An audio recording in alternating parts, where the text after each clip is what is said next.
Today in the data structure 2 we are going to discuss about the circular queue.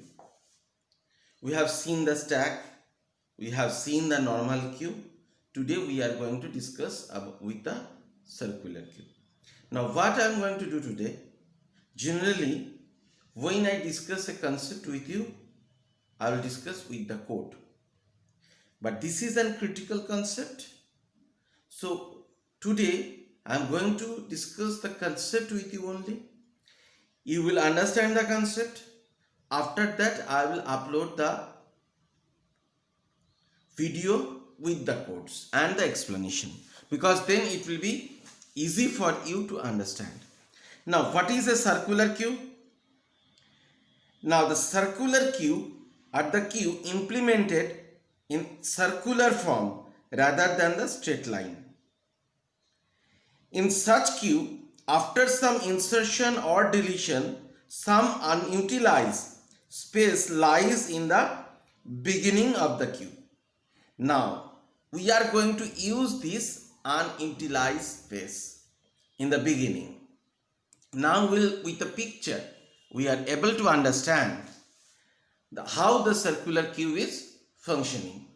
Now here at the corner where the mouse pointer is there, here you see that one. There is two things are written over there. One is front, one is rear. Now when we are going to discuss, the front will be represented by the green arrow and the rear will be represented by red arrow. Now actually what it is? Front and rear are two variables.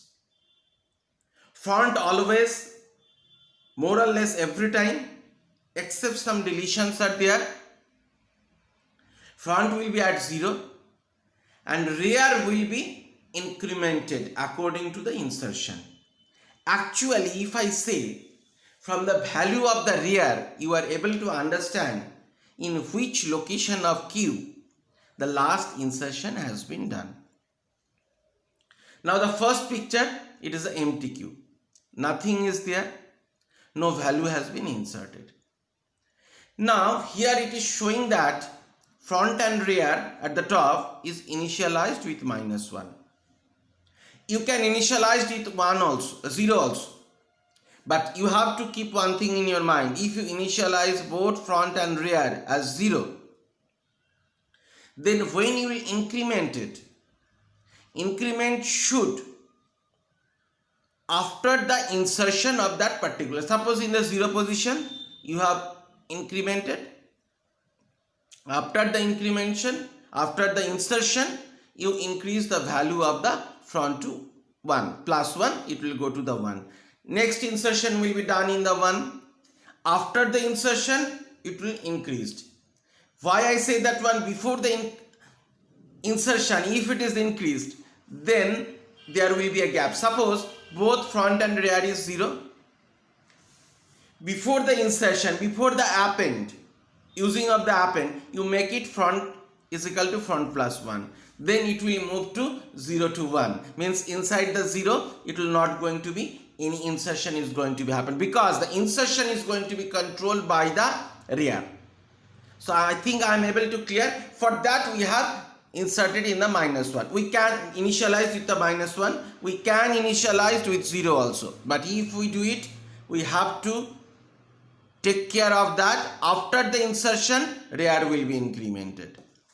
Now, here in the second picture, the first insertion has been happened. Both the things are from -1, it will be incremented to 0. Front is 0, rear is 0. Fine. Come to the next picture. NQ means entering into the queue. Once again another element has been inserted. Front is there 0. It has not moved, but rear has been moved to 1. Why I told you rear is moving? Because rear is showing the last insertion point. When we are passing the value to the queue subscript, suppose queue in the third bracket, rear is equal to the variable which has accepted the value. This can be done. So rear is actually controlling in which location of queue the insertion is going to be happen or it will going to be. Now in the next picture, all the elements of queue has filled up. We have inserted all the things, and according to that the rear is at last, means the length of the queue is 5, so last subscript is 4. Fine. Now I have deleted something. If I delete from the queue, from where I am going to delete? I am going to delete obviously from the front, because we know that one in the queue concept, first in first out. Which element has inserted first means from the beginning. The deletion has been allowed only from the beginning. So I have deleted the element this 1 and 2 from 0 and 1 location. I have deleted that one. There is some space, and now we are going to insert something. At the last, we know that one according to queue, we have to insert it at rear. Where we are going to insert it? We have to insert it at rear. But here there is no space. Now what I will do? If the concept is that if the rear has been reached to the last portion of the where the last portion of the last subscript of the queue, and if there is a space is created by the deletion of elements. If there is a space in the front, then what will happen? Rear will be reinitialized to the 0. Rear will be reinitialized to 0 if the position is vacant in the 0 position and rear is reached to the last element, last subscript of the queue. Then what will happen? Once again the rear will come back to the 0.